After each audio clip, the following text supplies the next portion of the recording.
Você já esteve numa situação onde alguém que você ama estava doente e você não sabia o que fazer?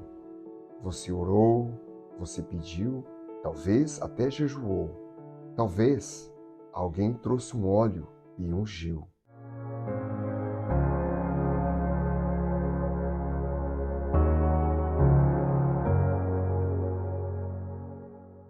Você sabe o que a Bíblia diz realmente sobre isso? Quem sabe do que eu estou falando, sabe que estou tratando da unção, um dos temas mais conhecidos dentro das igrejas cristãs, profundamente bíblico, espiritualmente simbólico, mas também cercado de exageros, distorções e confusões doutrinárias. Hoje a gente abre o capítulo 5 de Tiago e eu prometo que o que vamos encontrar lá é mais simples e mais profundo do que qualquer coisa que já te ensinaram sobre cura e unção. Veja como está exatamente na Bíblia.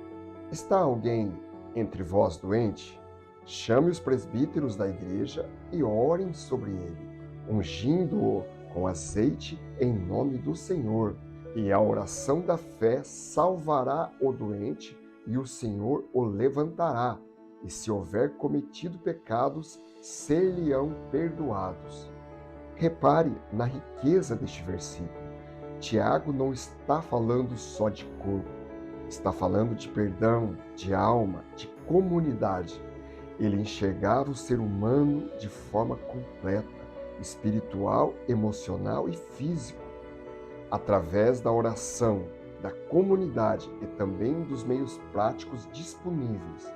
Mas preciso te dar um contexto histórico importante daquele momento. Na época de Tiago, o azeite não era só símbolo religioso, era remédio, era o que tinham disponível. O bom samaritano, na parábola de Jesus, derramou azeite e vinho nas feridas do homem espancado, porque era o tratamento da época. Ou seja, Tiago não estava mandando as pessoas abandonarem os meios naturais da cura. Estava dizendo: usem o que têm, orem juntos e confiem em Deus. E aqui está a distinção que pouca gente faz. Existe a unção com óleo, literal, prática, descrita em Tiago, e muitas igrejas ainda praticam este ensinamento. E está tudo bem, está tudo certo com esta prática. Existe a unção do Espírito Santo, que é outra coisa completamente diferente. João diz em sua primeira carta: a unção que dele recebestes fica em vós e não necessitais que alguém vos ensine. Essa é a unção do Espírito, não é um frasco de óleo, não é um ritual, é uma presença viva dentro de você que guia, que ensina por dentro, que te move quando você nem sabe explicar o porquê. E de onde vem essa unção?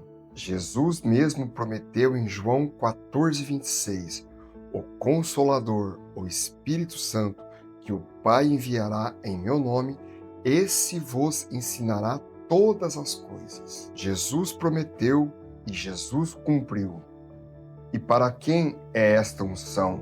Pedro responde em Atos 2:38 e 39, recebereis o dom do Espírito Santo, porque a promessa é para vós, para vossos filhos e para todos os que estão longe, tantos quantos o Senhor nosso Deus chamar. Tantos quantos o Senhor chamar, sem limite de época, sem limite de denominação. Inclusive você que está me assistindo agora. E quem tem essa unção? Paulo responde na segunda carta aos Coríntios, no capítulo 5. Se alguém está em Cristo, nova criatura é. Quem se tornou nova criatura estando em Cristo, esse tem a unção. Não precisa comprar, não precisa que ninguém traga num frasco. Já está dentro de você. Confundir as duas é o começo de muita confusão doutrinária. Resumindo então este tema de hoje tão importante, o azeite no corpo é o símbolo. O Espírito dentro de você e dentro de mim é a realidade. Tiago nos ensinou o gesto. João nos revelou a presença. Os dois apontam para a graça de um Deus que não abandona os que sofrem. A unção de Tiago é um sinal pastoral de cuidado. A comunidade se reúne ao redor do enfermo, ora e expressa dependência de Deus. Não é fórmula mágica, não é garantia automática, é fé compartilhada e, nesse sentido, é algo extraordinário e muito bonito. Mas aí vem a pergunta que todo mundo faz e poucos respondem com honestidade: de onde vêm as doenças? Deixa eu te dizer o que eu acredito e que busquei em Deus a confirmação para vir aqui te falar. Quando eu olho para Jesus nos evangelhos, curando, consolando, restaurando e se aproximando dos que sofrem, eu não consigo enxergar o sofrimento como o ideal de Deus para a sua criação. A doença faz parte de um mundo quebrado pelo pecado, não do ideal original da criação. Mas, por outro lado, não podemos jogar tudo no colo do inimigo das nossas almas e lavar as nossas mãos, porque Deus nos deu algo extraordinário, o livre-arbítrio.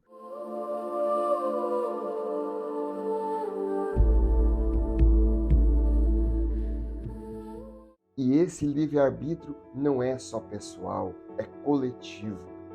Fomos à Lua, produzimos tecnologia que salva vidas.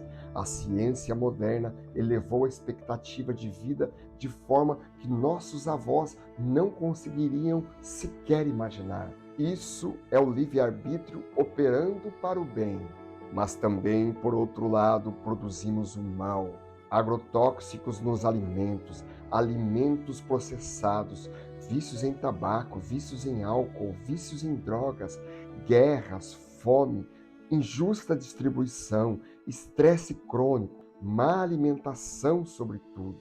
Grande parte do sofrimento humano foi produzido pela própria humanidade, e jogar isso exclusivamente no colo de Deus ou só no colo do inimigo é uma forma de fugir da minha responsabilidade, da sua responsabilidade, da responsabilidade de todos nós enquanto civilização. E se você ficar apenas com isso em seu coração, eu dou essa minha missão por cumprida. Davi não ficou lá em oração profunda pedindo a Deus para que Golias sucumbisse. Óbvio que Davi, o homem segundo o coração de Deus, orou, mas ele escolheu 5 pedras, porque ele sabia que poderia errar, poderia não ser certeiro. Por isso ele levou 5 pedras e não só uma. E isso também nos serve de aprendizado. Ele mirou, atirou a pedra, fez a parte dele. E também cremos que Deus o abençoou contra aquele incircunciso. Golias era gigante, mas o Deus de Davi era maior, muito maior. Seu problema, seu inimigo, pode também ser gigante, mas nunca se esqueça disso. O Deus de Davi é o seu Deus, é o meu Deus, é o Deus de todos nós que acreditamos em nosso Senhor Jesus Cristo. E o que cabe a Deus, Ele nunca deixou de fazer, nunca deixou seu povo desamparado. Vá ao médico, tome o remédio, vá ao psicólogo, vá ao psiquiatra se for necessário. Faça a sua parte, meu irmão, minha irmã, e ore, confie, espere em Deus apenas o que suas mãos não mais conseguem. Isso não é falta de fé, isso é sabedoria, isso é bíblico. Mas dentro desta perspectiva, eu quero parar aqui e te convidar a refletir comigo sobre algo que me incomoda profundamente. E falo sem nominar ninguém, porque o problema não é uma pessoa ou uma igreja específica, é uma mentalidade que está muito forte no meio cristão. Existe uma pregação, e você provavelmente já ouviu, que diz que toda doença vem diretamente do inimigo, que a cura é garantida para quem tem fé suficiente e que buscar a medicina é sinal de incredulidade. Eu já vivenciei pessoas fazendo transações comerciais apenas confiando que Deus estaria do seu lado, por ser temente a Deus. Negócios feitos assim derretem patrimônios. Essa pregação custa vidas, custa a saúde mental de quem sofre de depressão e passa anos achando que o seu problema é puramente de ordem espiritual, porque alguém pregou isso de um púlpito sem o devido cuidado, talvez por pura ignorância, talvez por absurda má fé. Mas ao mesmo tempo, aqui está algo que me traz esperança.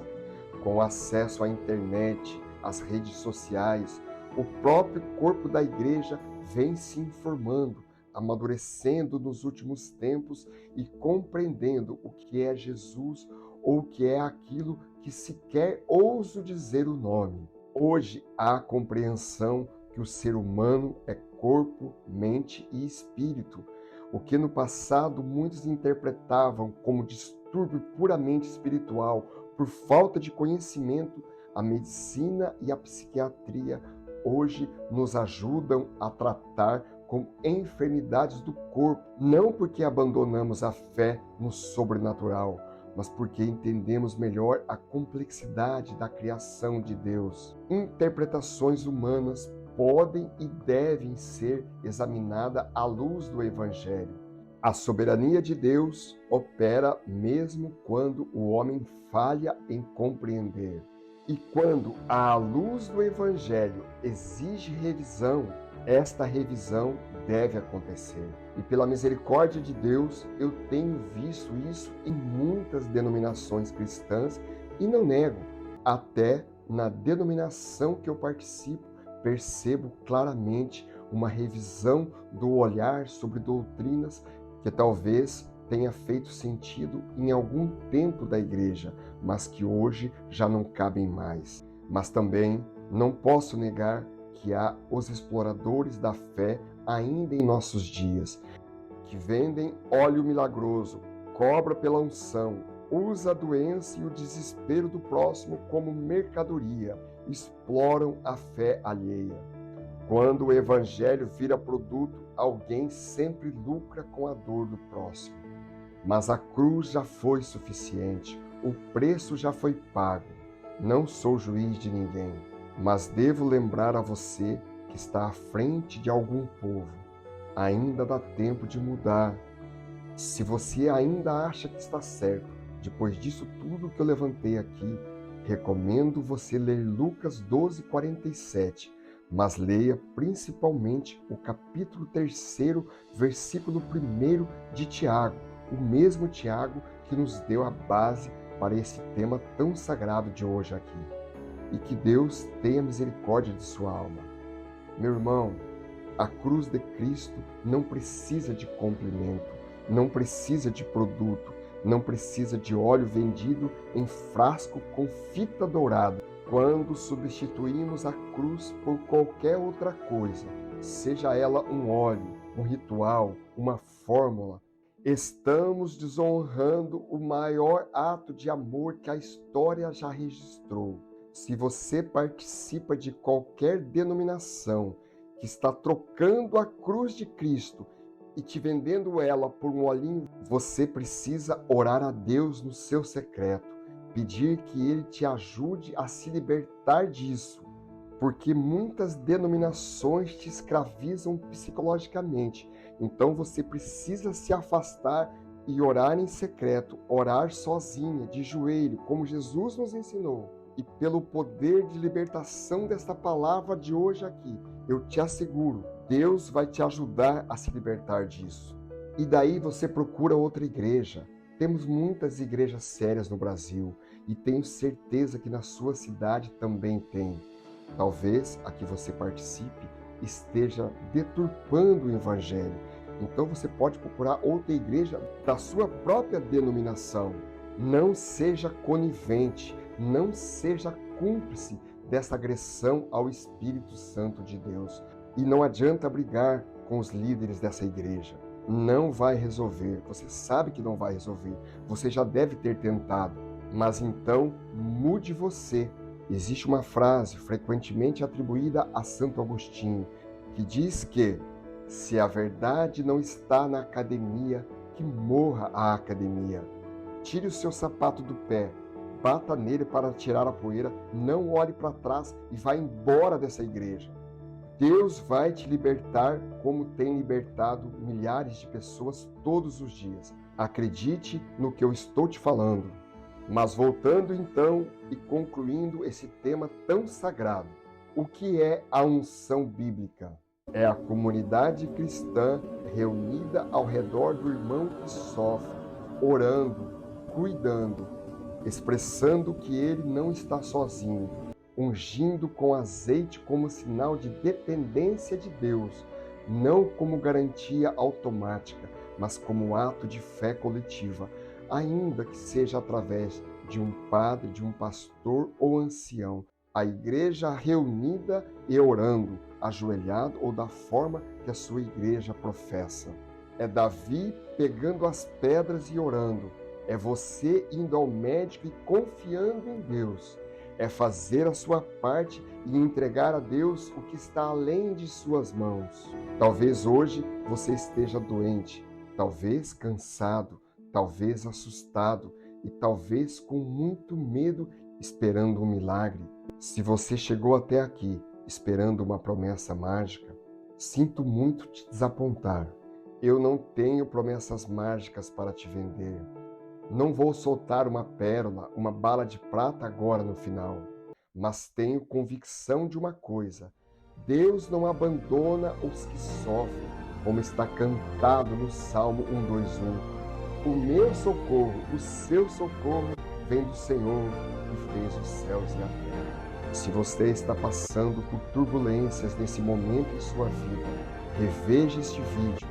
Fiz com muito temor porque sei da responsabilidade que este tema tão sagrado exige. E se isso te fez pensar, abra sua própria Bíblia em Tiago 5. E antes de começar a leitura, peça a Deus discernimento e leia com seus próprios olhos. Verifica se o que eu falo vem de mim ou vem da palavra de Deus. E agora eu vou te pedir alguma coisa para mim. Se tudo isso que eu te falei faz sentido, considere se inscrever no canal, porque já tem material suficiente aqui para você começar a ver essas questões de outro ângulo e ainda terá muito mais material aqui neste canal.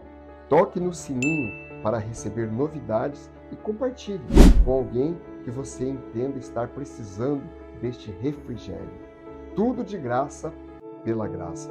Este foi o 15º episódio de uma série de 20 episódios que estamos fazendo sobre os verdadeiros ensinos que Jesus deixou aos apóstolos.